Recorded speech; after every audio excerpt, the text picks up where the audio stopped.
Shalom, shalom. First and foremost, I want to give all praises, glory, and honor to Yahweh Bahasham, Yahweh Shai Bahasham, Rachak Wadash, double honors to the apostles and elders of Great Millstone. Salutations, much love and respect to you. I came out there pushing this word out in truth and sincerity. Now, this lesson is going to be based upon this video from Vocab Heyman Malone, okay, which is an enemy of the Israelites and the truth. Okay, his whole thing is to sow doubt in people. He doesn't understand the Bible. His game was brought to another level through watching us. Because prior to this, he knew nothing about the Bible. He knew nothing about Esau. He knew nothing about the curses in Deuteronomy and these things that they're constantly going into now. The Christian church, all they did was sing and dance, and the pastor would read one verse and then he would talk the rest of the day, the rest of the sermon, which they're nothing more than glorified motivational speakers. Okay, they don't deal with the Bible. They don't push anything that pertains to the Bible. Okay. Now, you can be anything. You could go to the Christian church and you could be a flamer. You could be a part of the alphabet community. Okay. You could be a whore. Go to the club and then come all of a sudden the next day you're back in church and no one says anything about it. An adulterer. All these things you can be in the Christian church. So that's clearly not a place where the Most High is dealing with or dwelling in. So anyways, this is a particular group of Christians who sell out Jakes, and he always gets Jakes because he's trying to target the minds of our people. So he always has to bring up the sellouts amongst our people to come out and to try to refute these things. The same thing, listen, in slavery, they had the preachers, right? And what was the preachers teaching? They weren't teaching them the truth of the Bible. They gave them something called the slave Bible, which had 98% of the Bible taken out. All right. And the rest of the Bible that they gave was tailored to making those slaves better slaves, teaching them to love their master and taking all these different verses out of context and not giving them the full perspective, because there was the sellouts who were set up to basically as gatekeepers. And these are what these guys are. They're gatekeepers for Christianity and Edomite supremacy. Now, he made a particular statement. This guy up here with the painter's hat, right? He made a particular statement saying that basically the curses only apply if you verbally agree to it, which is not biblical, right? It's not biblical at all, because the curses that we're under, the Israelites, that was not a choice. Okay, that was not a choice. All right, we were going to be under that whether we liked it or not, because it was the Most High who had the final say when it came to that, man. Although it was sealed also by the blood that was sprinkled upon the Israelites as well. But I'm going to play this video, and then we're going to go into the scriptures to debunk this nonsense. In the ancient world, curses and blessings were perceived as powerful forces that shaped human destinies. Curses were spoken, enacted, and inscribed by human practitioners, but were imbued with the power of the divine realm. To make an oath or a solemn promise required an act of conditional self-cursing, or calling upon divine power to inflict dire punishment that should the promise be broken. Studies of the curses in Deuteronomy 27:28 have primarily employed a form and literary critical approach to study curses and formulae for cursing in comparative literature. However, the inscribing of curses was only one aspect of their pronouncement and enactment. Oral delivery and ritual performance were integral to the perceived effectiveness of curses. It had nothing to do with your genetics. You had to partake in the ritual within this vassal treaty, right? You had to orally say that you will take on these curses, right? You had to be part of a ritual performance and oral delivery so that these curses could be laid upon you. But you have to ask for it. It has nothing to do with genetics. This is complete nonsense.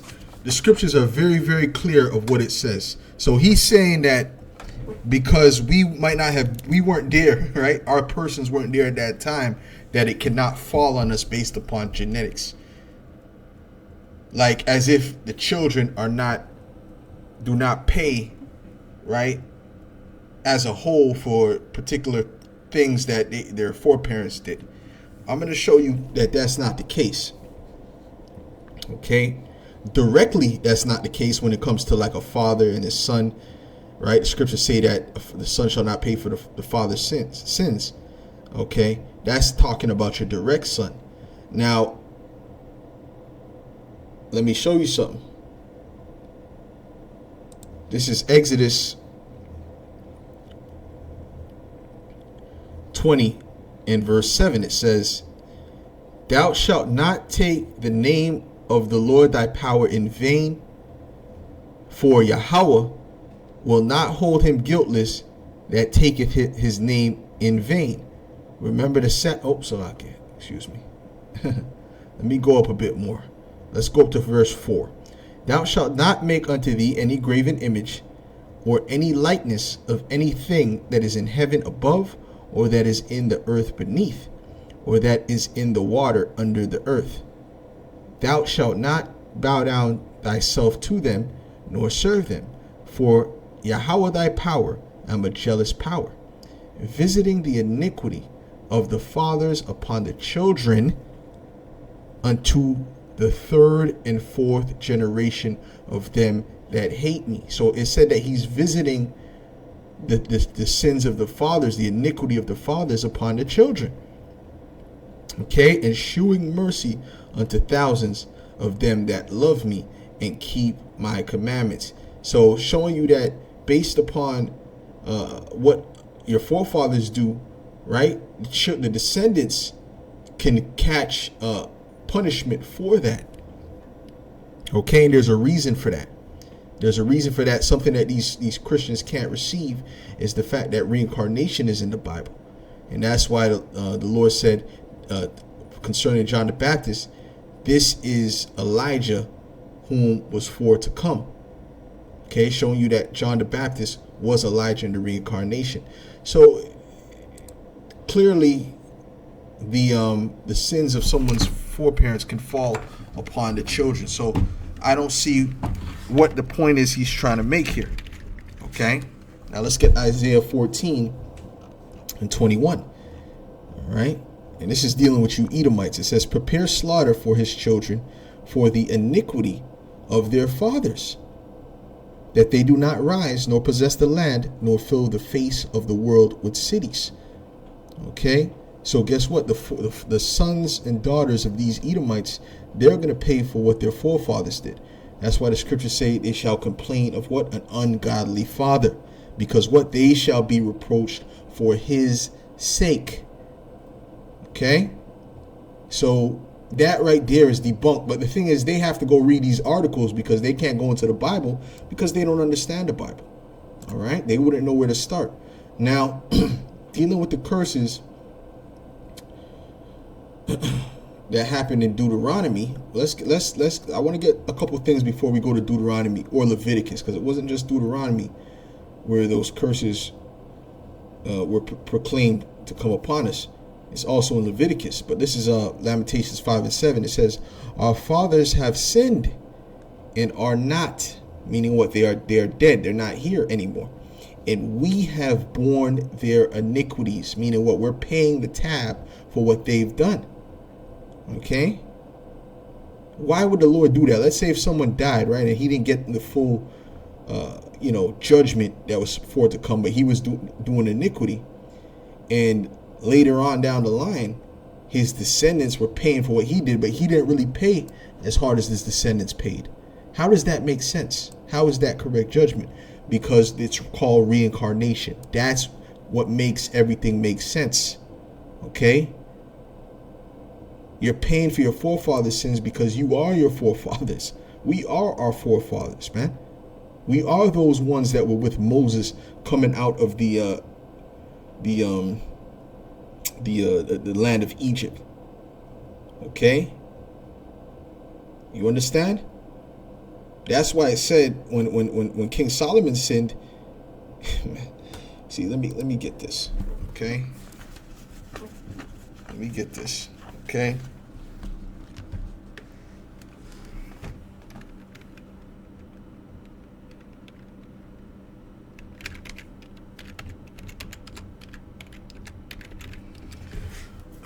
there's two things I really want to get, but I'm going to get this first. This is 2 Samuel 7 and verse 14.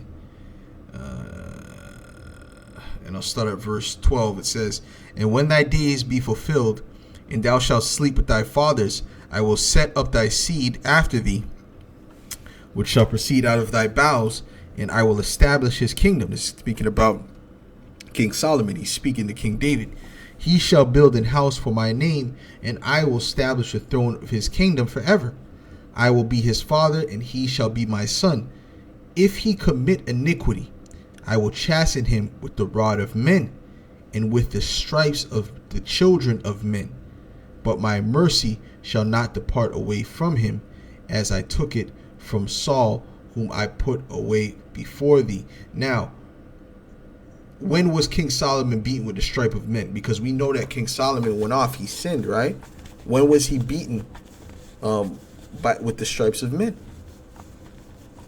That never happened. Okay, that never happened in that time. Okay, because he was the king. See, he was born. He was raised up. You know, when he was a certain age, he was raised up as the king, and then he died as the king. When was the kingdom's rent?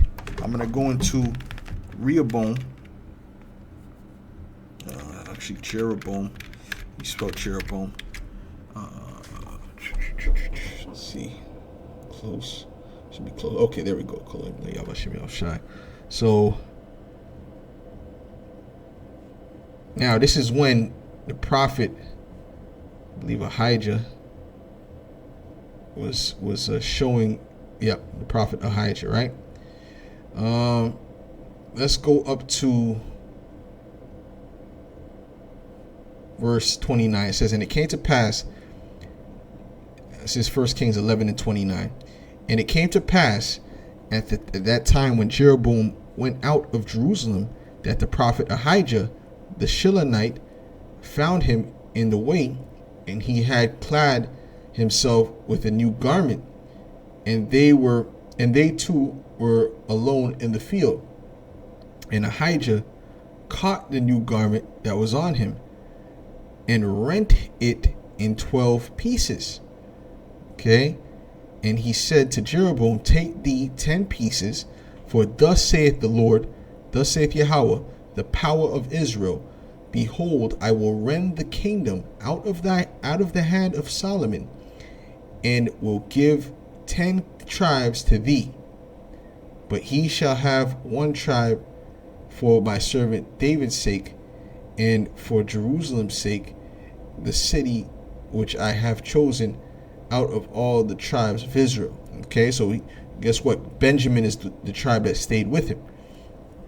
Okay, and later on, Levi left from amongst them, and because Jeroboam kicked the Levites out, because they knew through the spirit they were of the southern kingdom, and sent them back to Judah. Okay, so Levi, it was eventually Judah, Benjamin, and Levi. All right. Now, because that they have forsaken me and have worshipped Ashtaroth, the goddess of the Zidonians, Chemosh, the god of the Moabites, and Milcom, the god of the children of Ammon, and have not walked in my ways to do that which is right in mine eyes, and to keep my statutes and my judgments, as did David his father.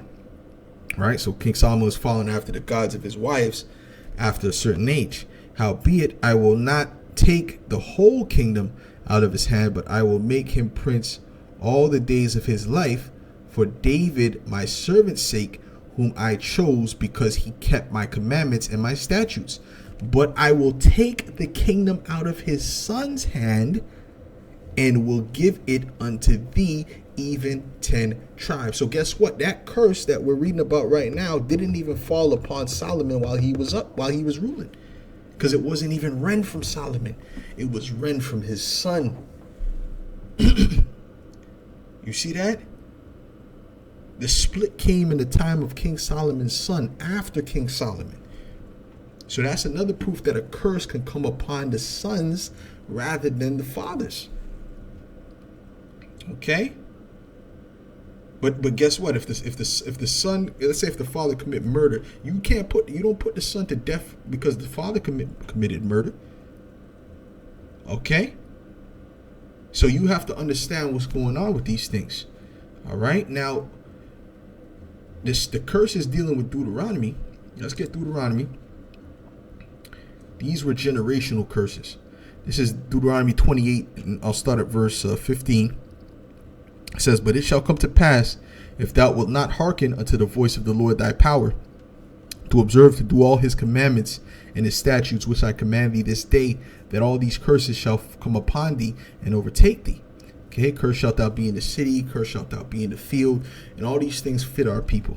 Okay, just look at where they reside, look at how they live. Curse shall be thy basket and thy store, which is what dealing with your businesses. Clearly, you can see that Jake is under those curses. And we can read all the way down. And these curses were not just for one particular captivity. These curses were in all the captivities where we were under the heathen. Every single captivity, we were under these curses. So that's why sometimes it speaks about cattle and things like that. The average Jake doesn't have cattle like that. Okay? You see what I'm saying? But guess what? In the ancient world, that was a normal thing. Okay?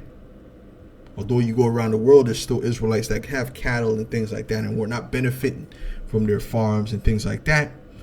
But the point is that this was not just for one particular captivity. This was for all the captivities that we're in. Babylonian captivity, the Assyrian captivity, so on and so forth. Okay? It said, let me get to verse 40. I'll start at verse 45. Okay, it says, "Moreover, all these curses shall come upon thee, and shall pursue thee, and overtake thee, till thou be destroyed, because thou hearkenest not unto the voice of the Lord thy power, to keep his commandments and his statutes which he commanded thee. And they shall be upon thee for a sign and for a wonder, and upon thy seed forever." What is your seed? Your sperm, which is who? Your children, your lineage. Guess what? I'm still the seed of my great grandfather. On my father's side, I'm still that man's seed. Okay? And if I were to have a son, my son would be of that man's seed. You see how that works? Or my daughter, okay, will be of that man's seed. Okay, you see? So that's a curse that's continual. Okay? Now, let's prove that this curse continued. Let's go to Daniel's. Matter of fact, before I even do that, let's deal with Leviticus, okay? To show you where else it says that. This is Leviticus 26 and 14. It says, "But if ye will not hearken unto me, and will not do all these commandments, and if ye shall despise my statutes, or if your soul shall abhor my judgments, so that ye will not do all my commandments, but that ye break my covenant," right? Because these are the commandments of the Lord. These are the judgments of the Lord. Okay? And Jake, you can't tell Jake all the laws. You can't break down all the laws to Jake, because Jake will get emotional. Okay? Especially with Deuteronomy 22, the 22nd chapter. You know, Jake gets emotional with laws like that. But these are the judgments of the Most High. "I also will do this unto you. I will even appoint over you terror, consumption, and burning ague." And I was just finished watching that movie Emancipation, and all you seen in that movie was terror. Okay? Consumption, burning ague, all these different. Everywhere you turn, it was death. There was a particular scene where they had all them Jake's heads on a stake, like what's that guy's name? Vlad the Impaler, right? And them Jakes had to work and look at those heads. So listen, man, Jake was living through complete fear and terror, man. Jake's getting put to death right in front of him, getting their hands chopped off right in front of him, right? Other Jakes, getting branded on the face. Esau's a complete merciless demon, and the Lord is going to pay these devils back. And you are your forefathers, man. You are those men and women coming back. So you're going to have to pay. Okay? That shall consume the eyes and cause sorrow of heart. And ye shall sow your seed in vain, for your enemies shall eat it. All right? The cotton, the sugar cane, everything that you planted, Esau took hold of that. You didn't get one dime from that. Okay? They didn't even feed you properly, man. They beat you. They didn't feed you properly as you're working from sun up to sundown. Okay? They didn't care what age you were. They didn't care if you're a little 5-year-old kid or if you were a grown 85-year-old man. You'll work to death. Okay? So that's called not showing any mercy. And I will set my face against you, and ye shall be slain before your enemies. They that hate you shall reign over you, and ye shall flee when none pursueth you. And if ye will not yet for all this hearken unto me, then I will punish you 7 times more for your sins, and I will break the pride of your power, and I will make your heaven as iron and your earth as brass, where you can't get up. Okay, you're just going to be in a very, very messed up situation. Okay, and the scriptures also say, "Cursed shalt thou be when thou goest in, and cursed shalt thou be when thou goest out." So wait a minute. So a baby is cursed when he comes in. Well, how did he sign the contract? How did he verbally agree to being cursed when he comes into the earth? You see that? So their doctrine makes absolutely no sense. Okay, this is Daniel's 9:11. It says, "Yea, all Israel have transgressed thy law, even by departing, that they might not obey thy voice. Therefore the curse is poured upon us." You see that? And this is in the time of the Babylonians, so this is way after Egypt. Okay, and the oath that is written in the law of Moses, the oath, who made that oath? We made that oath. Our forefathers made that oath, and that oath fell upon us, the servant of the Most High, because we have sinned against him. And he hath confirmed his words, which he spake against us. And again, see, those were his words. It has nothing to do with us per se. The Lord said, "Listen, if you don't listen to what I told you to do, this is what's going to happen to you." Okay, but then it was even consummated through the blood being sprinkled, man. Therefore the curse is poured upon us, and the oath that is written in the law of Moses, the servant of the Most High, because we have sinned against him. And he hath confirmed his words, which he spake against us and against our judges that judged us, by bringing upon us a great evil. For under the whole heaven hath not been done as hath been done upon Jerusalem. Okay. So this is it's not hard to understand. It's not hard to see that we are those people that are under that curse. Okay, and the Lord is going to remove that curse from us and put the blessings on us and put the curses upon you Edomites and you other nations, but especially you Edomites. You Edomites are going to get the full measure of that. You're going to drink down the dregs of that cup. Okay, this is Ezekiel 18. Matter of fact, let me see what this one says in the NLT real quick.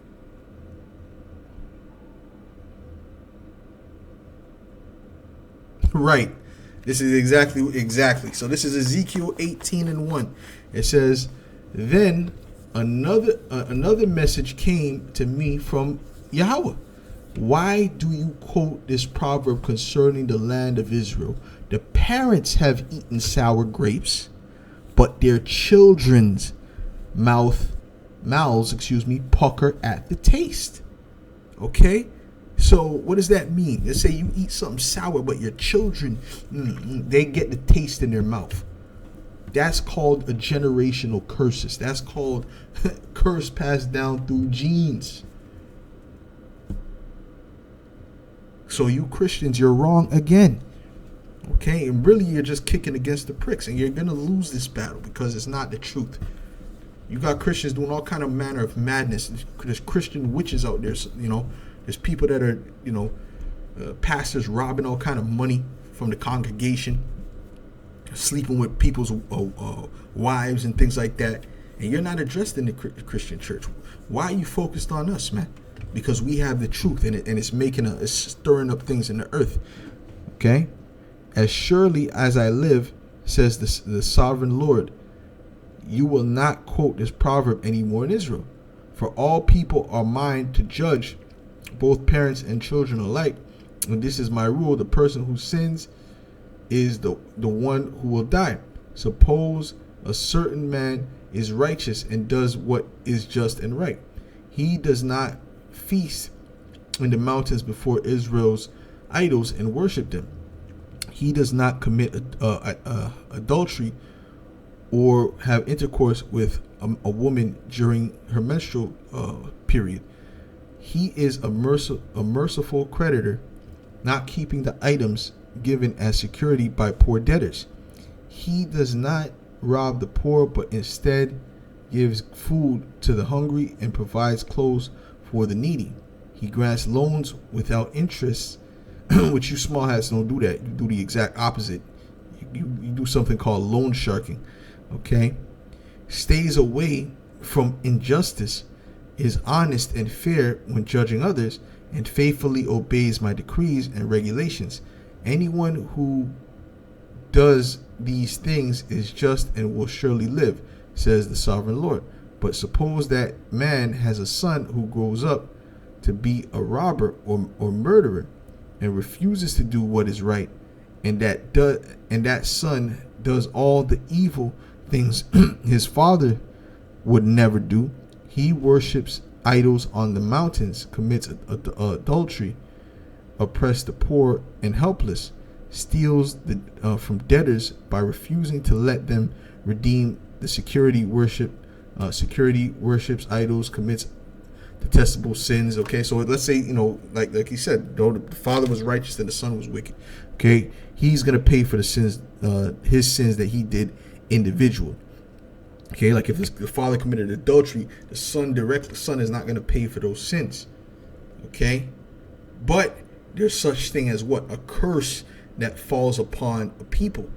Okay, like even what's that guy's name? See, I gotta get that one too. There was a particular guy, the servant of Elisha, who, he went and took a gift from somebody that Elisha healed from leprosy. Okay, which is to look like to lose your melanin, by the way, to look like a so-called white person. Or albino. That's what leprosy is. Okay, what he did was Elisha cursed him, and he said that curse is going to be upon you and all your seed, your family line forever. So that right there is proof that curse can go throughout the whole family line. Okay, this is dealing with individualism. Okay, that first quote that was read, that quote is what's going on with the curses. Okay, that's why the first scripture I read, or one of the first scriptures I read, said that what our fathers have sinned and we have bore their iniquity. That's that taste of the sour grape that they ate. Okay, oppresses, but it doesn't apply to like individual sins.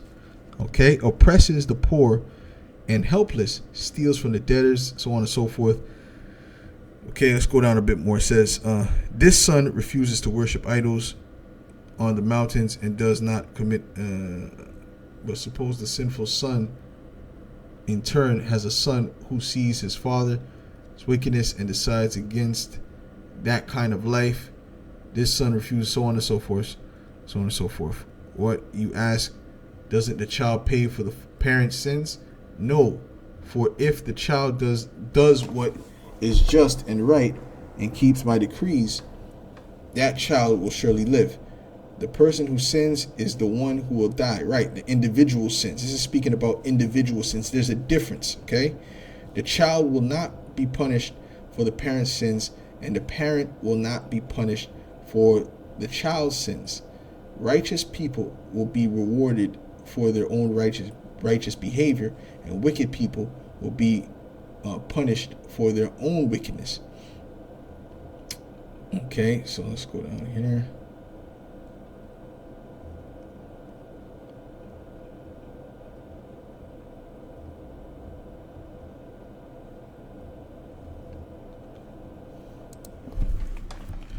I want to get two particular scriptures I'm thinking about in my head.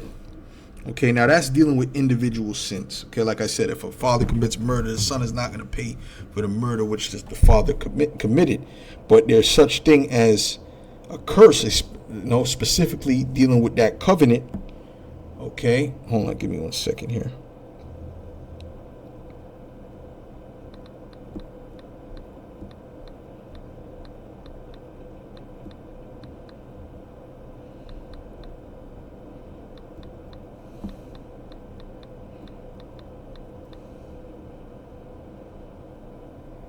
Right. So I want to get a couple things. The first thing I'm going to get is Exodus, because you have to get understanding of these things. They don't have understanding.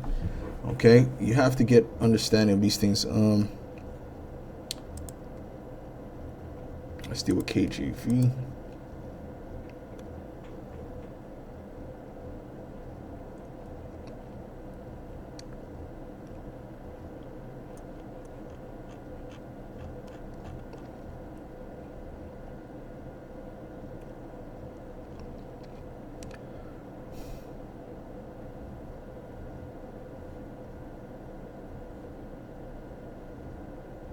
Okay, this is Exodus 24:3. It says, "And Moses came and told the people all the words of Yahweh and all the judgments, and all the people answered." All the people, meaning what? All the Israelites, all of our forefathers, man.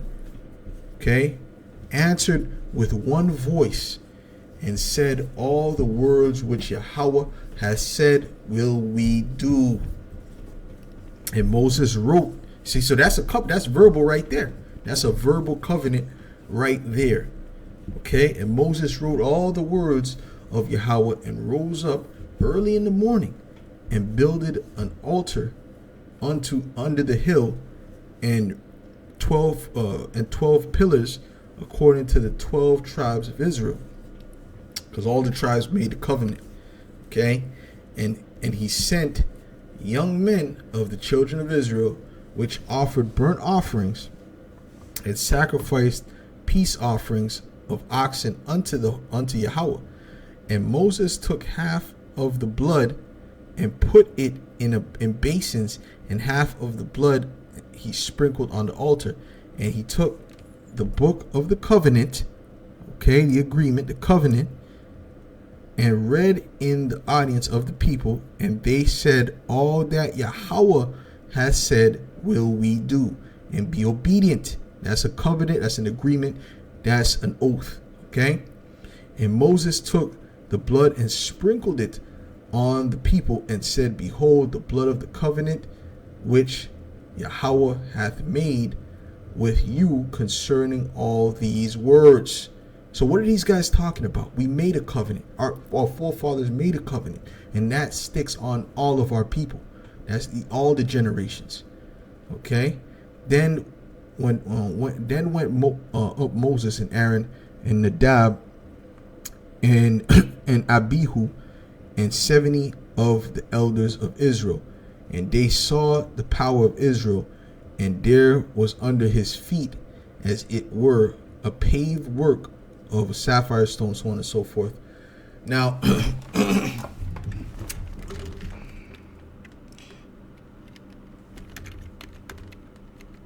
me see something.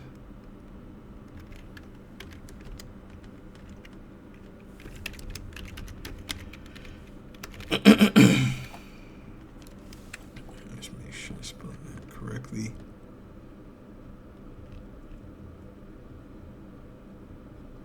Anyways, I don't know if that's it. Let me see something here. Let's go here. All right. Okay, this is Psalms 50, and verse 5. It says, "Gather my saints," the saints are the Israelites, "together unto me, those that have made a covenant with me by sacrifice." Is he digging up the dead bodies of the ones that died in the wilderness to gather them together? No, he's speaking about the children of Israel. Okay? That's what he's speaking about. Okay?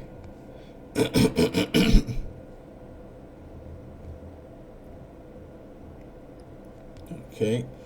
Now we made a covenant. We made a covenant, and with that covenant came a sacrifice. You know. All right. With that covenant came a sacrifice, which that's what the blood was. That's what that blood was that was being sprinkled upon the people and upon the altar and all that. Okay. So clearly we made a covenant. Our forefathers made a covenant. Now I mentioned a situation with the leprosy, right?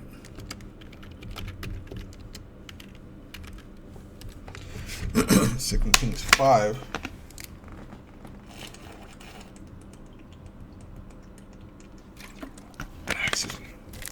I'm not going to read the whole story, all right? But Naaman was healed of his leprosy, and he tried to give a gift to Elisha, and Elisha didn't accept it. But then Gehazi's greed got to him, and he wanted to take that gift that he was offering. So he snuck to go take the gift, and he took the gift from, in the name of Elisha. And Elisha got mad. Okay. And about this point, he curses Gehazi.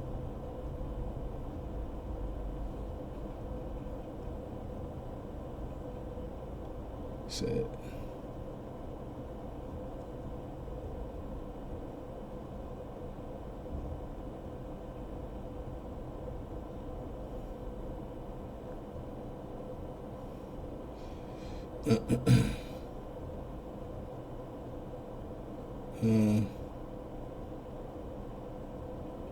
okay, this is after he took the 2 talents. This is Second Kings 5:24. It says, and when he came to the tower, he took them from their hand and bestowed them in the house, and he let the men go, and they departed. But he went in and stood before his master, and Elisha said unto him, whence comest thou, Gehazi? And he said, thy servant went no whither, right? And he said unto him, went not mine heart with thee, when the man turned again from his chariot to meet thee? Is it a time to receive money, and to receive garments, and olive yards, and vineyards, and sheep, and oxen, and men servants, and maid servants? The leprosy therefore of Naaman shall cleave unto thee, and unto thy seed forever. And he went out from his presence a leper, as white as snow. So he became leprous right away. And guess what? When he had a son or a daughter, they came out leprous. Even unto this day, if his lineage is still here on the earth, guess what? They're so-called albinos right now. Right now. Okay? So, at the end of the day, they're wrong, as usual. Okay? What they're saying is completely false. And yes, curses can be generational. We made a covenant as a people, and those curses cleaved unto us. So you Christians fail again. You're going to continue to fail because you don't have the truth. Okay, so with that, I'll give all praises, glory, and honor to Yahweh, Ba'ashem Yahushai, Ba'ashem Rechak, the Lawrence, to the apostles and elders of Great Millstone. Salutations, much love and respect to you, Akim, out there pushing this word out in truth and sincerity. Shalom.